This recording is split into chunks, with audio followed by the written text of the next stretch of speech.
Parte 3. Observações sobre um caso de neurose obsessiva, o homem dos ratos. 2. Considerações teóricas. A. Algumas características gerais das formações obsessivas. Nota: vários pontos tratados nesta e nas próximas sessões já foram abordados na literatura sobre as neuroses obsessivas, como se pode ver pela obra fundamental sobre essa enfermidade, As Manifestações Psíquicas Obsessivas, um meticuloso estudo publicado por L. Lowenfeld em 1904. A definição que em 1896 ofereci das ideias obsessivas, que seriam recriminações transformadas que retornam da repressão, sempre ligadas a uma ação de natureza sexual realizada com prazer na infância. Nota: novas observações sobre as neuropsicoses de defesa, 1896, seção 2. Parece-me hoje discutível quanto à forma, apesar de composta de elementos precisos. Ela tendia demasiadamente à unificação e tomava por modelo o procedimento dos próprios doentes obsessivos, que, com seu característico pendor à incerteza, reúnem sob o nome de ideias obsessivas as formações psíquicas mais diversas. Nota: essa falha na definição é corrigida no artigo mesmo, onde se lê: as lembranças reanimadas e as recriminações formadas a partir delas nunca entram inalteradas na consciência. O que se torna consciente como ideia obsessiva e afeto obsessivo, e substitui a vida consciente pela lembrança patogênica, são formações de compromisso entre ideias reprimidas e as repressoras. Portanto, na definição, deve-se dar ênfase especial à palavra transformadas. Na realidade, é mais correto falar de pensamento obsessivo e enfatizar que as construções obsessivas podem equivaler aos mais diferentes atos psíquicos. Podem ser definidas como desejos, tentações, impulsos, reflexões, dúvidas, ordens e proibições. Em geral, os doentes procuram atenuar essas distinções e apresentar como ideia obsessiva o conteúdo despojado de seu registro de afeto. Um exemplo desse modo de tratar um desejo, que seria rebaixado à mera ligação de pensamentos, foi dada pelo paciente numa das primeiras sessões. É preciso também admitir que até agora nem sequer a fenomenologia do pensamento obsessivo foi devidamente apreciada. Na luta defensiva secundária que o enfermo desenvolve contra as ideias obsessivas que lhe penetram a consciência, produzem-se formações que são dignas de uma denominação especial. Tais, por exemplo, foram as séries de pensamentos que ocuparam o nosso paciente durante o seu retorno das manobras. Não foram considerações puramente razoáveis que ele opôs aos pensamentos obsessivos, mas como que híbridos dos dois tipos de pensamento. Aceitam determinadas premissas da obsessão que combatem e situam-se, com os meios da razão, no terreno do pensar doentio. Acho que tais formações merecem o nome de delírios. Um exemplo que pode ser incluído no local apropriado da história clínica tornará clara a diferença.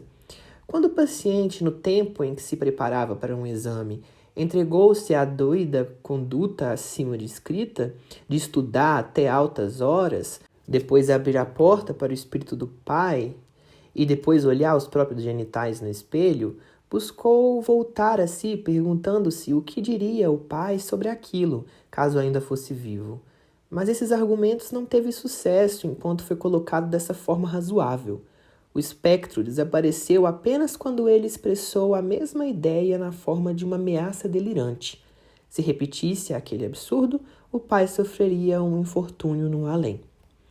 A distinção entre luta defensiva primária e secundária certamente se justifica, mas seu valor é inesperadamente limitado pelo conhecimento de que os doentes ignoram o teor de suas próprias ideias obsessivas.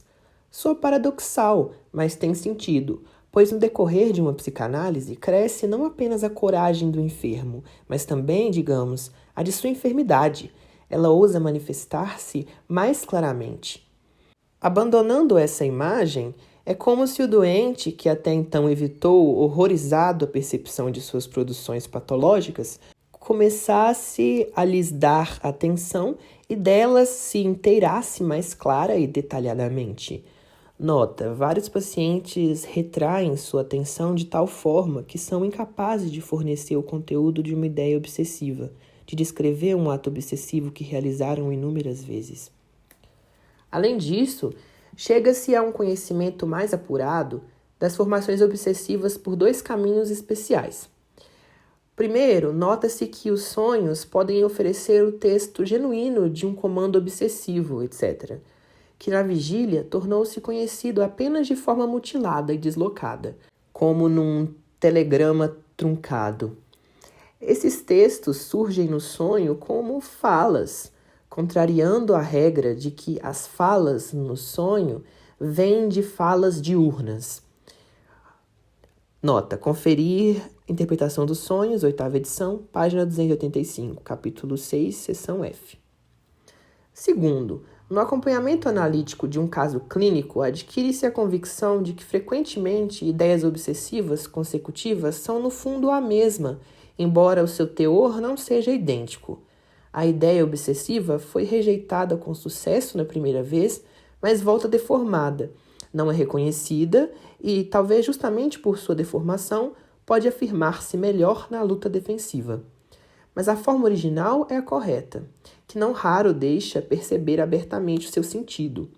Tendo elucidado trabalhosamente uma ideia ininteligível, às vezes escutamos do paciente que uma ideia súbita, um desejo ou uma tentação como a que construímos, realmente surgiu antes da ideia obsessiva, mas não permaneceu. Exigiria muitos detalhes, infelizmente, dar exemplos disso na história do paciente. Portanto, o que oficialmente chamamos ideia obsessiva carrega em sua deformação relativamente ao teor original os traços da luta defensiva primária. Sua deformação a torna viável, pois o pensamento consciente é obrigado a entendê-la mal como ao conteúdo onírico, que é ele mesmo um produto de compromisso e deformação, e é também mal entendido pelo pensamento desperto. A má compreensão por parte do pensamento consciente pode ser constatada não só no tocante às ideias obsessivas mesmas, mas também no que se difere aos produtos da luta defensiva secundária, como as fórmulas protetoras. Posso dar 2 bons exemplos disso.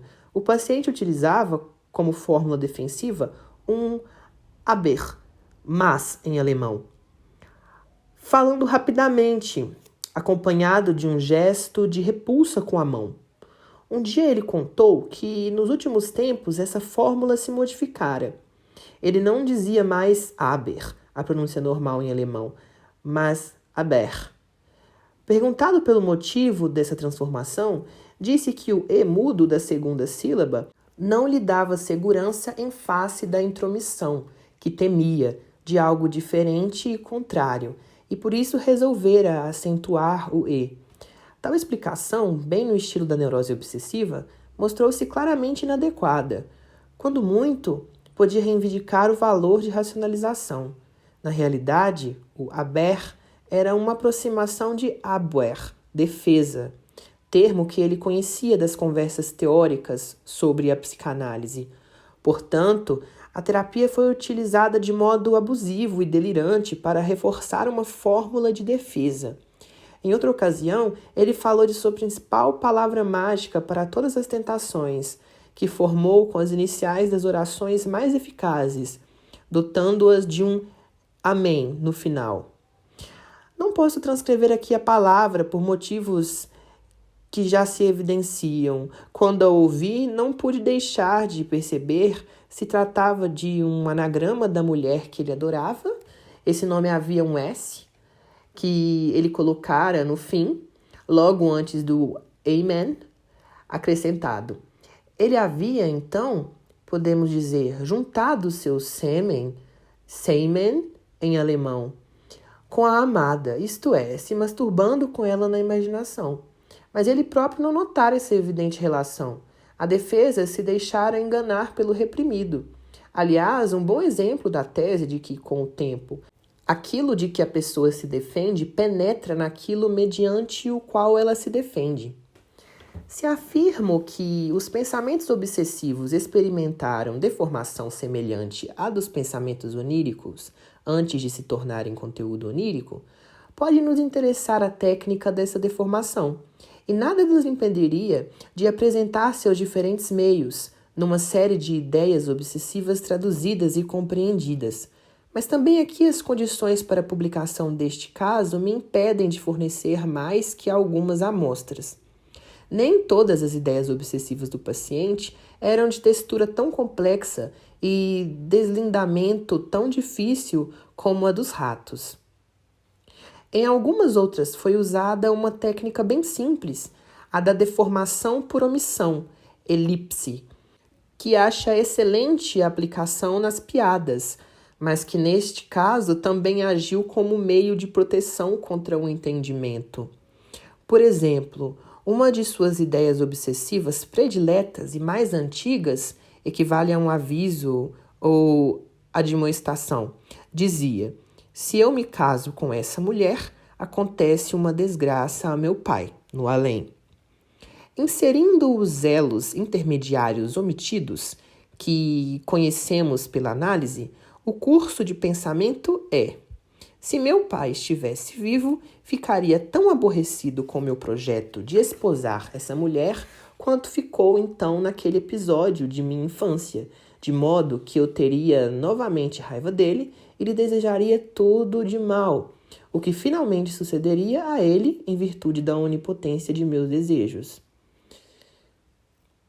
Eis outro caso de solução por elipse. De igual modo, uma advertência ou uma proibição ascética, ele tinha uma encantadora sobrinha pequena, de quem muito gostava. Um dia veio-lhe o pensamento: se você se permitir um coito, acontecerá a ela uma desgraça, a morte.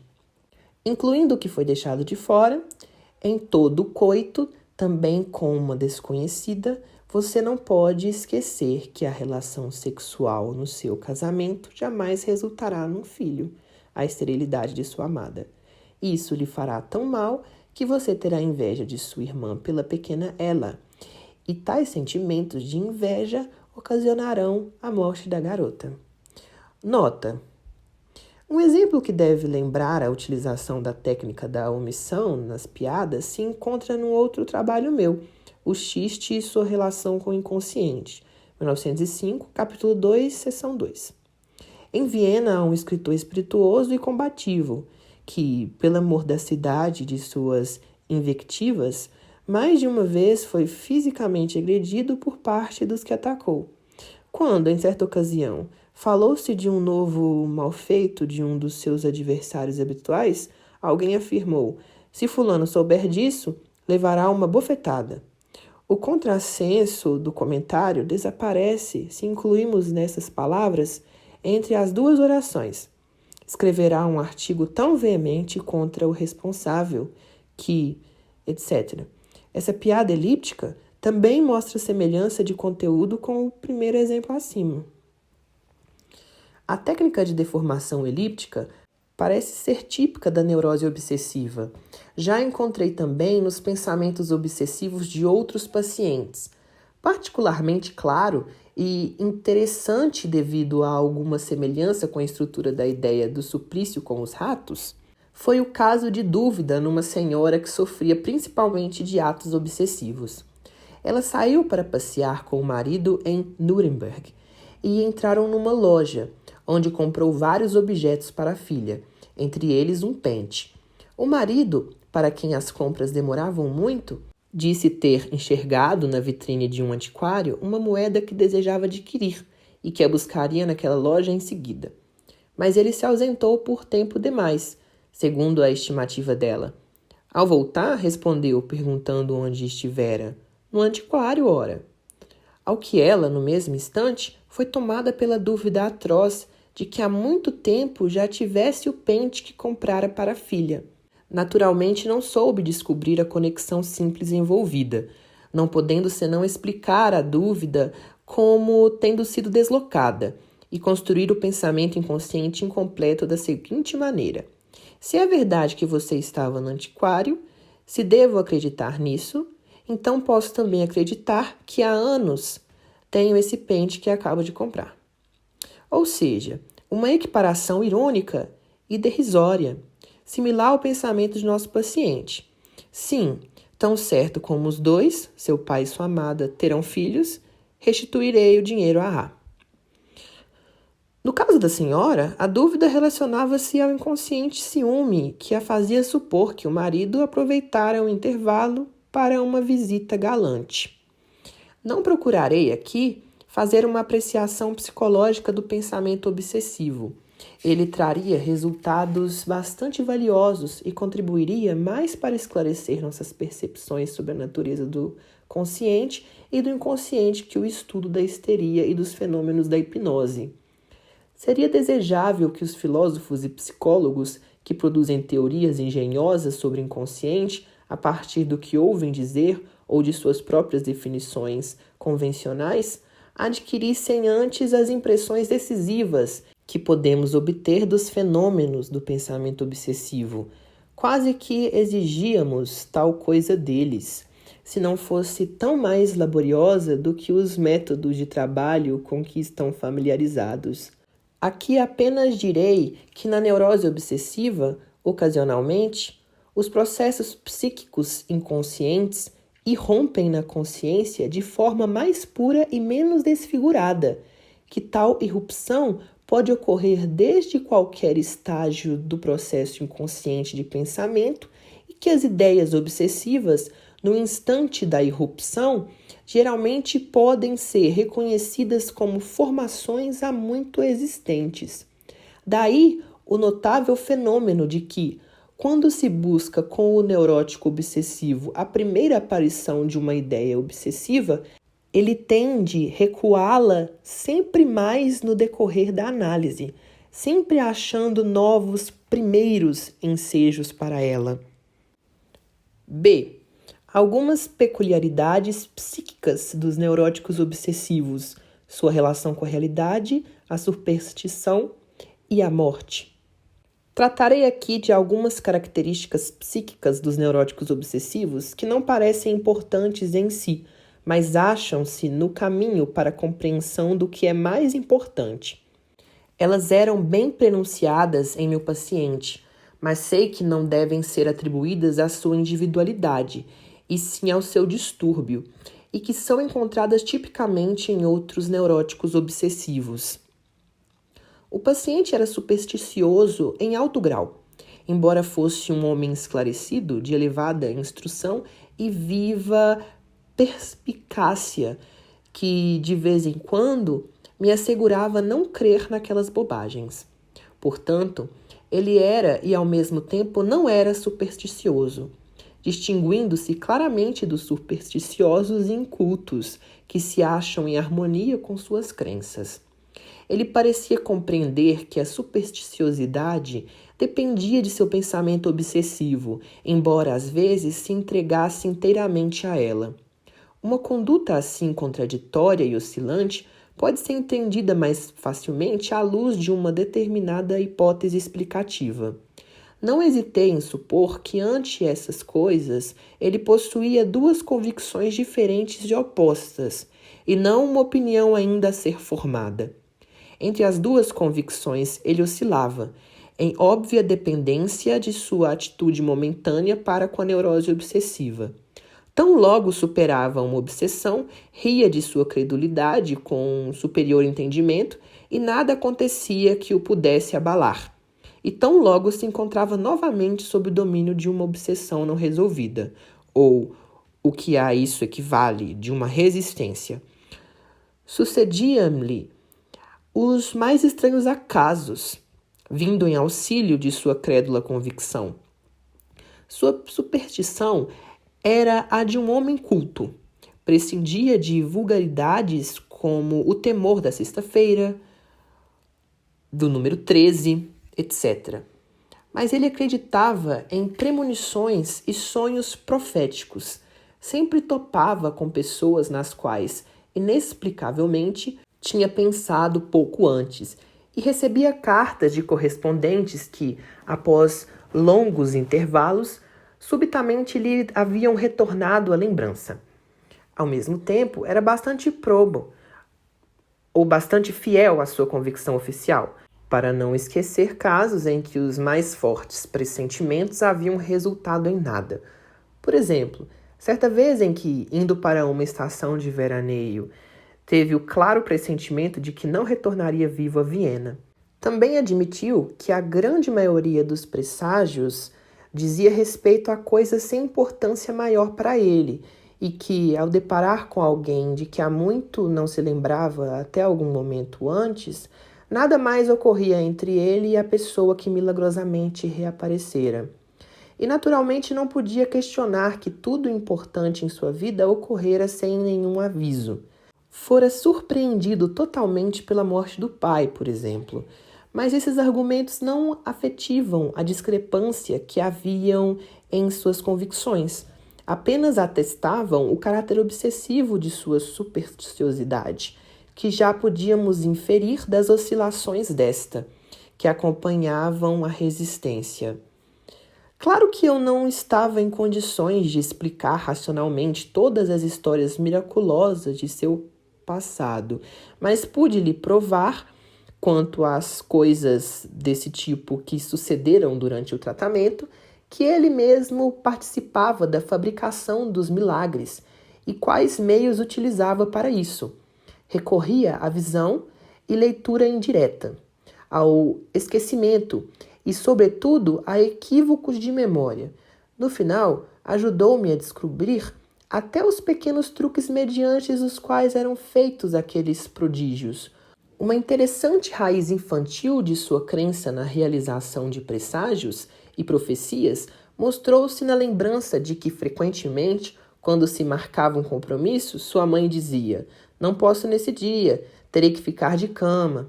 E realmente ela ficava de cama naquele dia. Sem dúvida, para ele era necessário encontrar nas vivências esses pontos de apoio para sua supersticiosidade, e por isso tanto observava os conhecidos e inexplicáveis acasos da vida cotidiana, ajudando-os com atividade inconsciente quando não bastavam. Deparei com tal necessidade em muitos outros neuróticos obsessivos, e suponho que se ache em muitos outros. Parece-me perfeitamente explicável a partir do caráter psicológico da neurose obsessiva. Como expus acima, nesse distúrbio a repressão não se dá mediante a amnésia, mas pela ruptura dos nexos causais decorrente da subtração do afeto. Uma certa energia evocadora, que em outro lugar comparei a uma percepção endopsíquica. Nota: Psicopatologia da Vida Cotidiana, 1901, capítulo 12, seção C. Parece subsistir nesses nexos reprimidos, de modo que são introduzidos no mundo externo pela via da projeção, lá dando testemunho do que foi omitido na psique.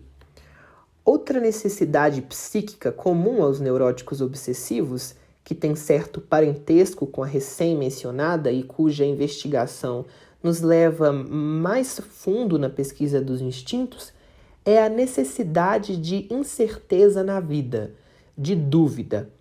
A produção da incerteza é um dos métodos que a neurose utiliza para afastar o doente da realidade e tirá-lo do mundo, o que, por certo, é tendência de qualquer distúrbio psiconeurótico.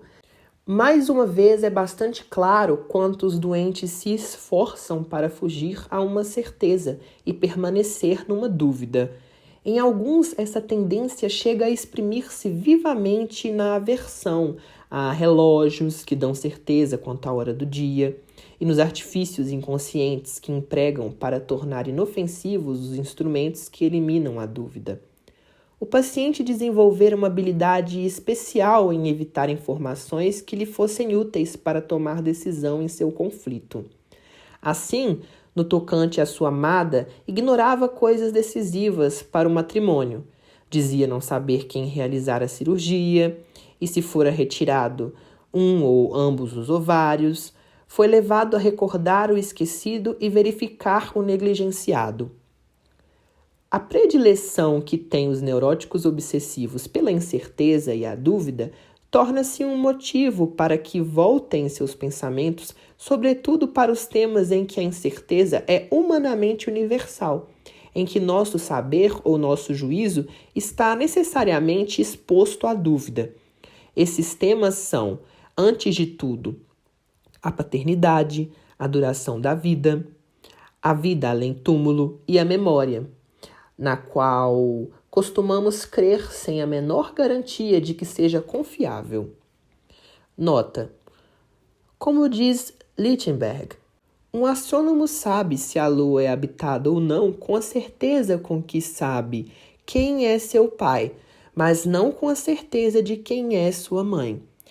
Foi um grande progresso da civilização que os homens se decidissem a pôr a inferência ao lado do testemunho dos sentidos, passando do direito materno ao paterno.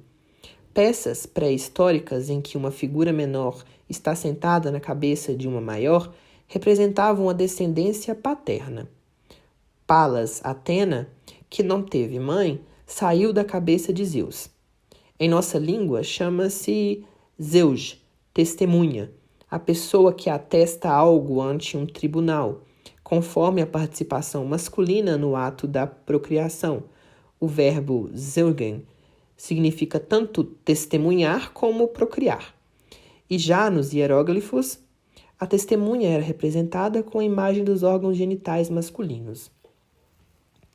A neurose obsessiva utiliza-se prodigamente da incerteza da memória para a formação de sintomas, e logo veremos que papel tem a duração da vida e o além-túmulo no pensamento dos doentes.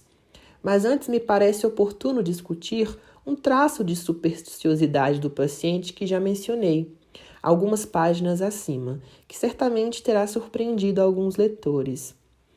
Refiro-me à onipotência que ele atribuiu a seus pensamentos e sentimentos, a seus bons e maus desejos.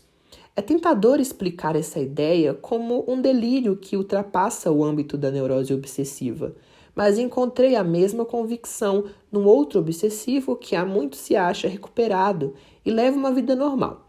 E, de fato, todos os neuróticos obsessivos agem como se partilhassem tal convicção.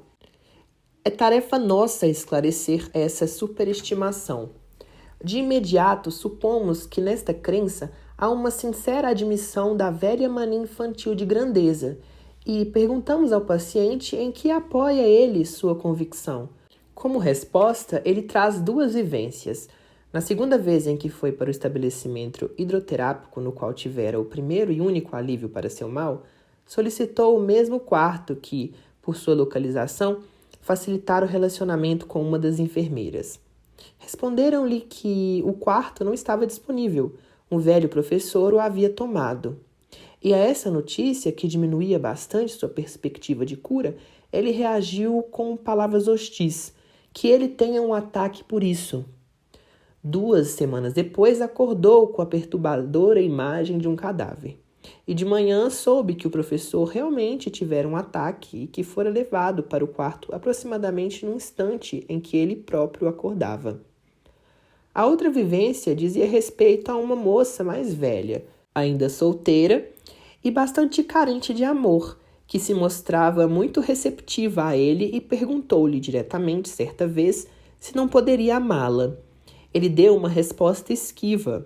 Alguns dias depois, soube que ela havia se lançado de uma janela.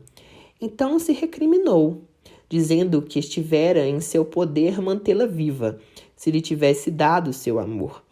Desse modo, chegou a convencer-se da onipotência de seu amor e de seu ódio.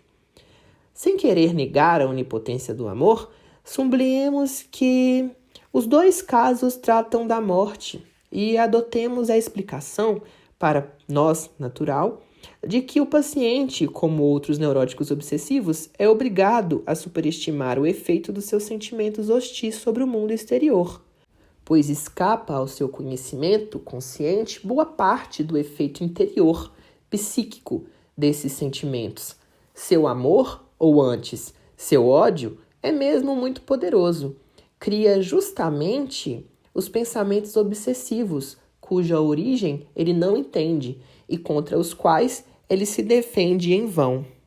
O paciente nutria uma relação muito especial com o tema da morte. Demonstrava condolência em todos os casos de morte e participava piedosamente dos funerais, de forma que seus irmãos zombavam dele, chamando-o de pássaro agourento. Também na imaginação ele matava pessoas continuamente, para exprimir seus pêsames aos sobreviventes. A morte de uma irmã mais velha, quando ele tinha 3 ou 4 anos, desempenhava grande papel em suas fantasias e foi posta em íntima relação com seus maus procedimentos daquela época. Sabemos, além disso, como o pensamento da morte do pai ocupara bem cedo a sua mente, e podemos ver seu próprio adoecimento como reação a esse evento, desejado obsessivamente 15 anos antes. A singular extensão dos temores obsessivos ao além não é mais que uma compensação pelos desejos de morte em relação ao pai. Ela ocorreu quando o luto pelo falecido pai teve uma recrudescência. 1 ano e meio depois, e deveria, a contrapelo da realidade e em atenção a um desejo que antes se insinuara em todo tipo de fantasia, anular a morte do pai. Em vários lugares aprendemos a traduzir a expressão no além por se o pai ainda vivesse. Mas outros neuróticos obsessivos, os quais o destino não apresentou o fenômeno da morte em idade tão tenra, não se conduzem de maneira muito diferente. Preocupa-se bastante com a duração da vida e a possibilidade da morte dos outros. Suas tendências supersticiosas não tinham inicialmente outro conteúdo e talvez não tenham outra origem, mas requerem a possibilidade da morte, sobretudo para resolver os conflitos que deixaram sem solução. Sua característica essencial é serem incapazes de decisão, especialmente em questões de amor. Procuram adiar toda decisão e, na dúvida de por qual pessoa ou por qual medida contra uma pessoa deve decidir, tem seu modelo nos velhos tribunais alemães, cujos processos geralmente terminavam com a morte das partes em litígio, antes da sentença do juiz. Assim, em todo o conflito de sua vida, eles espreitam a morte de uma pessoa importante para eles, normalmente uma pessoa amada, seja um dos pais, seja um competidor ou um dos objetos de amor entre os quais hesita sua inclinação. Mas com esta apreciação do complexo de morte na neurose obsessiva, já tocamos na vida instintual dos neuróticos obsessivos, para a qual nos voltaremos agora. C. A vida instintual e as origens da compulsão e da dúvida. Se quisermos conhecer as forças psíquicas cuja interação fabricou essa neurose, teremos de remontar ao que ouvimos do paciente sobre as causas imediatas de sua doença na idade adulta e na infância. Ele adoeceu aos 20 e poucos anos, quando se viu frente à tentação de casar com outra mulher que não aquela que havia muito amava, e furtou-se à resolução desse conflito, adiando todas as ações preliminares requeridas, algo para o qual a neurose lhe forneceu os meios. A oscilação entre a amada e a outra pode ser reduzida ao conflito entre a influência do pai e o amor àquela mulher, ou seja, a uma escolha conflituosa entre pai e objeto sexual, tal como já existia nos primeiros anos de infância, de acordo com as lembranças e ideias obsessivas. Além do mais, é claro, em toda a sua vida, tanto relativamente ao pai como à mulher que amava, existia nele um conflito entre amor e ódio. Fantasias de vingança e manifestações obsessivas, como a obsessão de compreender ou a reposição da pedra no caminho, mostram essa divisão dentro dele. Algo compreensível até certo ponto, pois aquela mulher, com a recusa inicial e depois com a frieza, havia lhe dado motivo para sentimentos hostis, mas a mesma desunião de sentimentos dominava sua relação com o pai, como vimos ao traduzir seus pensamentos obsessivos. E o pai também deve ter lhe dado motivo para a hostilidade na infância, como podemos verificar com certeza quase total. Sua atitude com a mulher que amava, composta de ternura e hostilidade, estava, em boa parte, dentro de sua percepção consciente. Ele se enganava, no máximo, quanto à medida e à expressão do sentimento negativo. Já a hostilidade com o pai, que um dia fora vivamente consciente, há muito se retraíra, e apenas superando as mais fortes resistências, pôde ser trazida de volta à consciência. Na repressão do ódio infantil ao pai, enxergamos o evento que impeliu tudo o que sucedeu depois para o âmbito da neurose. Os conflitos de sentimento que apresentamos separadamente não independem um dos outros, são unidos em pares. O ódio tinha que ligar-se à afeição ao pai e vice-versa. Mas as duas correntes de conflito que resultam dessa simplificação, a oposição entre o pai e a amada e a contradição de amor e ódio em cada relação, nada têm a ver entre si, seja no conteúdo ou na gênese. O primeiro dos dois conflitos corresponde à hesitação normal entre homem e mulher como objeto da escolha amorosa, que inicialmente é sugerida à criança com a famosa pergunta: você gosta mais de quem? Do papai ou da mamãe?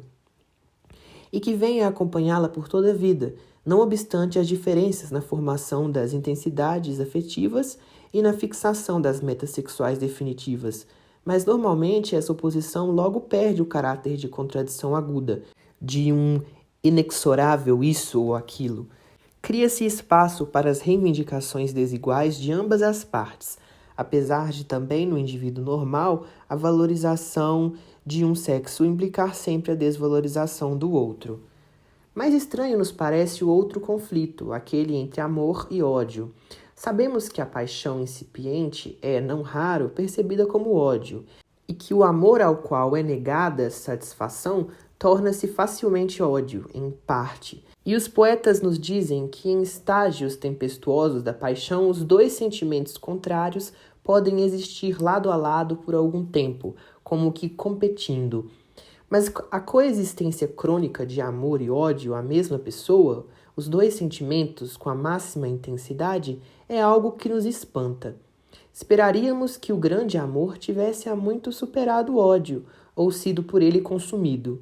De fato, tal persistência dos contrários é possível apenas em condições psicológicas especiais e pela colaboração do estado inconsciente.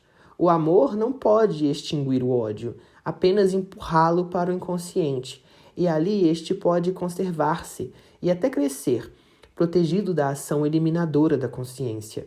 Em tais circunstâncias, o amor consciente costuma atingir de maneira reativa um grau de intensidade bastante elevado para poder realizar a constante tarefa que lhe cabe, a de manter reprimido seu oponente.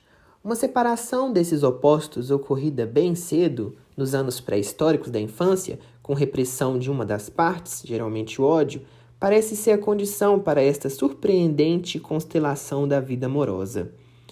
Nota: conferi a discussão sobre esse ponto numa das primeiras sessões, acrescentada em 1923. Para esta constelação afetiva, foi depois criado, por Bleuler, o apropriado nome de ambivalência. Conferir também o prosseguimento desta abordagem no ensaio A Predisposição à Neurose Obsessiva, de 1913. Se consideramos um bom número de análises de neuróticos obsessivos, não podemos nos furtar a impressão de que essa atitude de amor e ódio do paciente está entre as características mais frequentes, mais marcantes e, portanto, provavelmente mais significativas da neurose obsessiva. No entanto, embora seja tentador ligar o problema da escolha da neurose à vida instintual, há motivos suficientes para fugir a essa tentação, e é preciso dizer que em todas as neuroses descobrimos, na base dos sintomas, os mesmos instintos suprimidos. O ódio retirado pelo amor com a supressão no inconsciente também tem um grande papel na patogênese da histeria e da paranoia.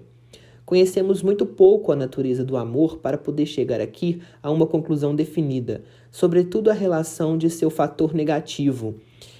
Nota: sim, frequentemente desejo não mais vê-lo entre os vivos. Se isso ocorresse, porém, sei que seria ainda mais infeliz. Tão indefeso me sinto diante dele, diz Alcebiades a respeito de Sócrates no banquete.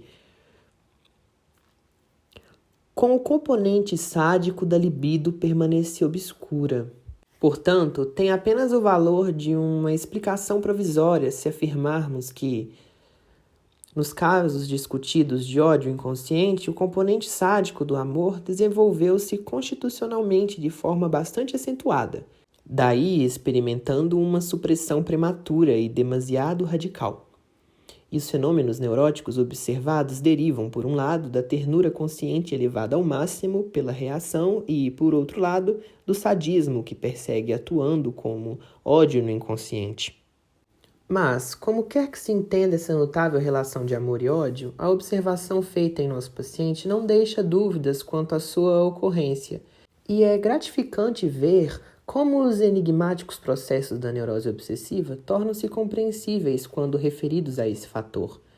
Se a um amor intenso contrapõe-se indissoluvelmente um ódio quase tão forte, o resultado imediato é uma parcial paralisia da vontade, uma incapacidade de decisão em todos os atos nos quais o amor é o motivo impulsor. Mas a indecisão não fica limitada por muito tempo a um só grupo de ações. Pois, em primeiro lugar, que atos de uma pessoa que ama não estariam em relação com o seu motivo principal. Em segundo lugar, a conduta no âmbito sexual tem a força de um modelo, agindo conformadoramente sobre as demais reações de uma pessoa. E, em terceiro, é característica psicológica da neurose obsessiva fazer amplo uso do mecanismo do deslocamento. Assim, a paralisia da decisão se estende gradualmente por toda a atividade da pessoa. Nota: conferir a representação por algo mínimo, como técnica de piada. O xiste e sua relação com o inconsciente, 1905, capítulo 2, seção 11. Com isso, há o mínimo da obsessão e da dúvida, tal como encontramos na vida psíquica dos neuróticos obsessivos. A dúvida corresponde à percepção interna da irresolução, que, devido à inibição do amor pelo ódio, assenhoreia-se do doente em cada ação pretendida. É, na realidade, uma dúvida quanto ao amor, que subjetivamente deveria ser a coisa mais certa. Dúvida que se alastra por todo o resto e que se coloca preferentemente para o que é menor e mais insignificante. Quem duvida de seu próprio amor não pode, não deve duvidar de tudo o mais, de tudo pequeno. Nota: lembremos este verso de amor que Hamlet dirige a Ofélia. Duvide que as estrelas sejam fogos, duvide que o sol se movimente, duvide que a verdade não seja mentira, mas nunca duvide do meu amor. A mesma dúvida que nas medidas protetoras leva à incerteza e à contínua repetição, para banir tal incerteza, acaba por fazer com que essas ações protetoras tornem-se inexequíveis como a inibida decisão original quanto ao amor. No início de minhas investigações, tive de supor uma procedência mais geral para a incerteza dos neuróticos obsessivos, que parecia avizinhar-se mais da norma. Se fui distraído por perguntas de outra pessoa ao redigir uma carta, por exemplo, sinto depois de uma justificada incerteza quanto ao que escrevi e vejo-me obrigado a reler a carta depois de pronta, para certificar-me dela. Assim também pude achar que a incerteza dos neuróticos obsessivos nas suas orações, por exemplo, vem de que fantasias inconscientes não cessam de interferir e perturbar o ato da oração. Esta dissuposição era correta, mas não é difícil conciliá-la com nossa afirmação anterior. É certo que a insegurança quanto a haver tomado uma medida protetora vem do efeito perturbador das fantasias inconscientes, mas o teor dessa fantasia é justamente o impulso contrário, que deveria ser afastado pela oração. Uma vez isso ficou bastante claro em nosso paciente, já que a perturbação não permaneceu inconsciente, mas fez-se ouvir em voz alta. Durante a reza, quando ele quis dizer Deus a proteja, interpôs-se bruscamente um não hostil, vindo do inconsciente, e ele se deu conta de que estava para pronunciar uma maldição. Não aparecendo o não, ele se via em estado de incerteza e prolongava a oração. Falando, ele finalmente parava de rezar. Antes de fazer isso, experimentava, como outros neuróticos obsessivos, todo tipo de método para impedir a intromissão do contrário, como a abreviação da oração ou a aceleração do ritmo em que a falava. Outros se empenham em isolar das demais cada uma dessas ações protetoras. Mas a longo prazo, nenhuma dessas técnicas dá frutos. Se o impulso amoroso pode realizar algo em seu deslocamento para uma ação mínima, logo o impulso hostil o segue também ali e provavelmente anula a sua obra. Quando o neurótico obsessivo descobre o ponto fraco de nossa psique no tocante à certeza, isso é, a não confiabilidade da memória, pode então, com sua ajuda, estender a dúvida a todo o resto, também a ações já cumpridas e ainda sem laços com o complexo amor-ódio, e a todo o passado. Recordo o exemplo da mulher que tinha comprado um pente para sua filha numa loja e, desconfiada do marido, começou a imaginar se já não o possuía havia bastante tempo. Não está ela dizendo se posso duvidar de seu amor, e isso é apenas uma projeção da dúvida de seu próprio amor a ele. Posso duvidar também disso, posso duvidar de tudo. Assim nos revela o sentido encoberto da dúvida neurótica? A obsessão, porém, é uma tentativa de compensar a dúvida e corrigir o intolerável estado de inibição de que a dúvida é testemunho.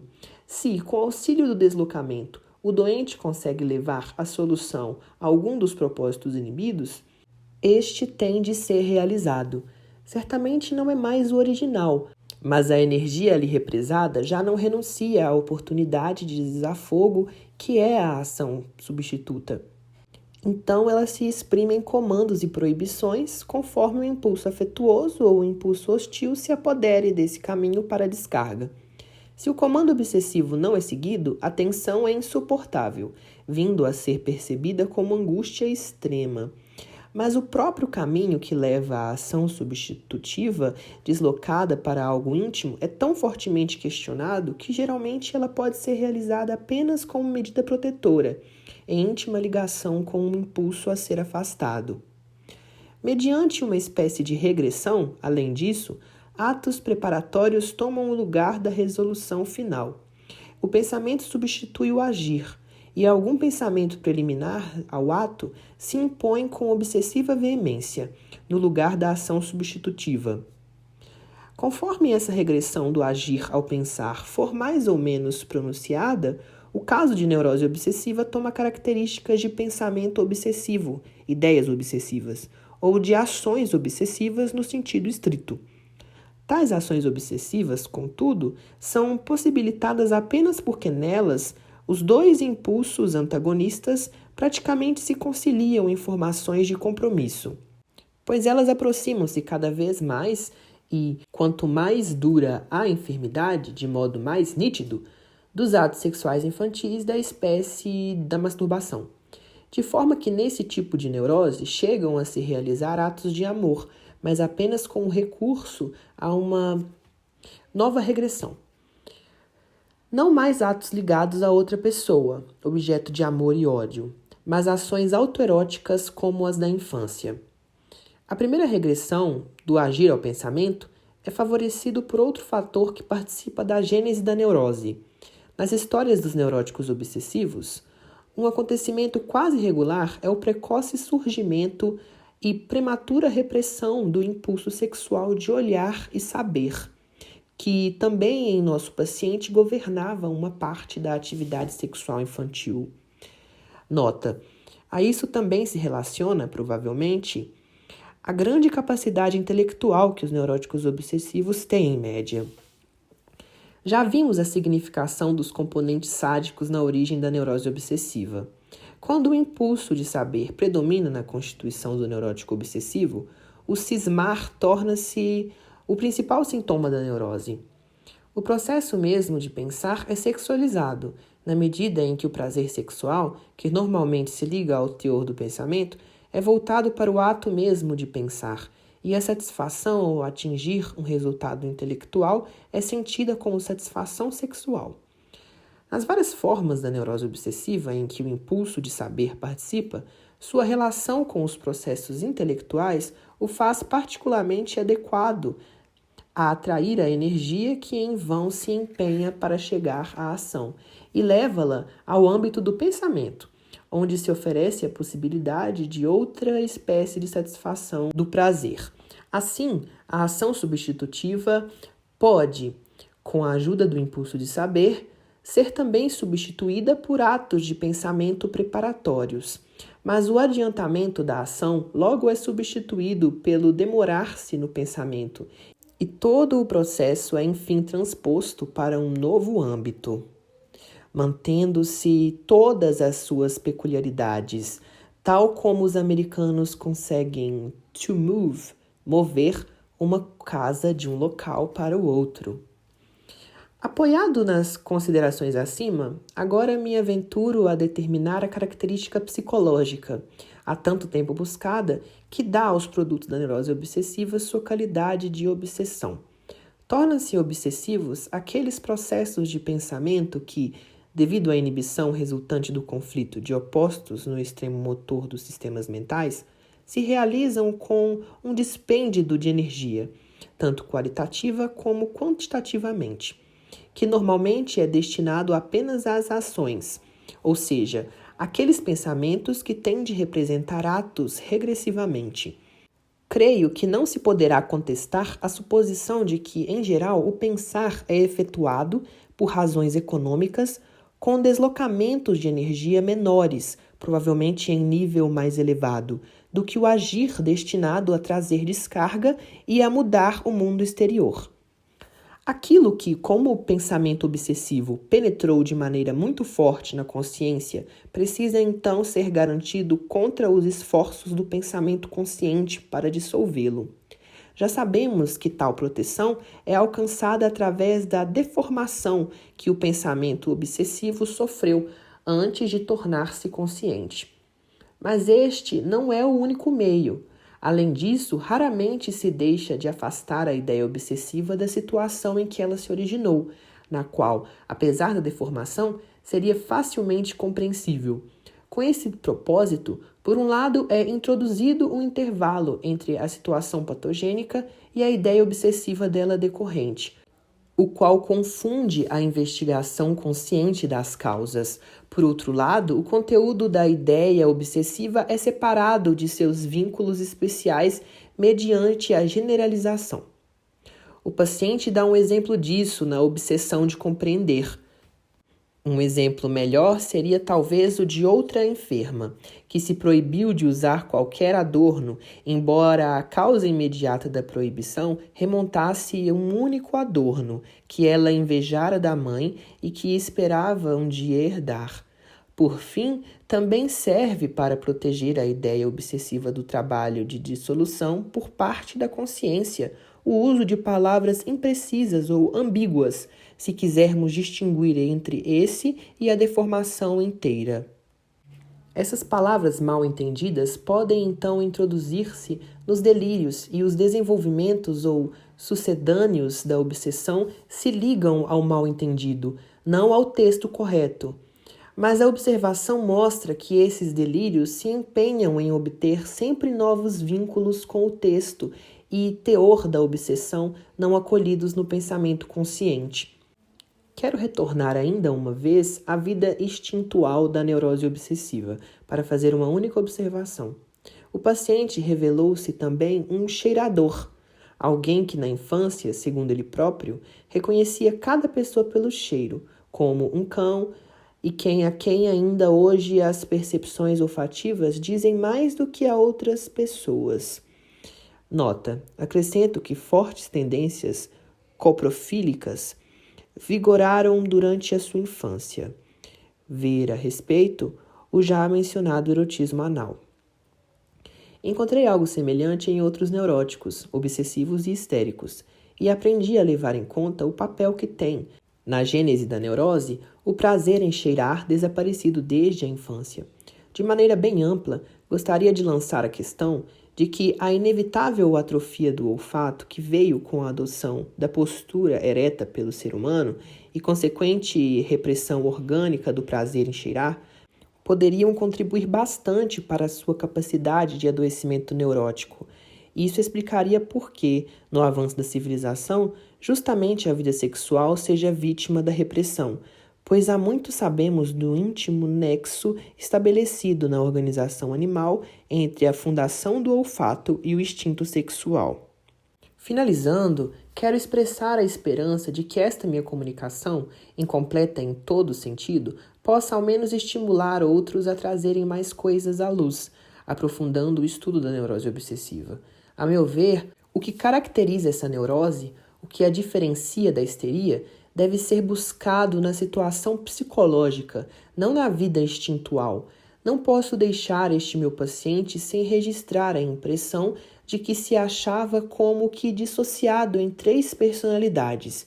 Eu diria que em uma inconsciente e 2 pré-conscientes, entre as quais sua consciência podia oscilar.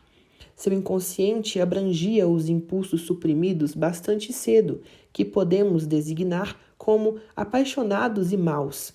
Em seu estado normal, ele era bom, alegre, superior, prudente e esclarecido, mas numa terceira organização psíquica rendia tributo à superstição e à ascese, de modo que podia ter 2 convicções e sustentar 2 diferentes concepções do mundo. Esta pessoa pré-consciente encerrava sobretudo as formações reativas a seus desejos reprimidos. E não era difícil prever que teria consumido a pessoa normal, caso a doença perdurasse. No momento, tem a oportunidade de estudar uma mulher que sofre severamente de atos obsessivos e que, de modo semelhante, dividiu-se em uma personalidade tolerável, jovial e em outra bastante sombria e ascética. Ela destaca a primeira como seu eu oficial, enquanto é dominada pela segunda. As 2 organizações psíquicas têm acesso à sua consciência e, por trás da pessoa ascética, há que se buscar o inconsciente do seu ser, totalmente desconhecido para ela e consistindo em desejos antiquíssimos há muito reprimidos. Nota acrescentada em 1923. O paciente, que teve a saúde mental restituída pela análise que aqui comunicamos, perdeu a vida na Primeira Grande Guerra, como tantos outros jovens dotados de valor e de esperança.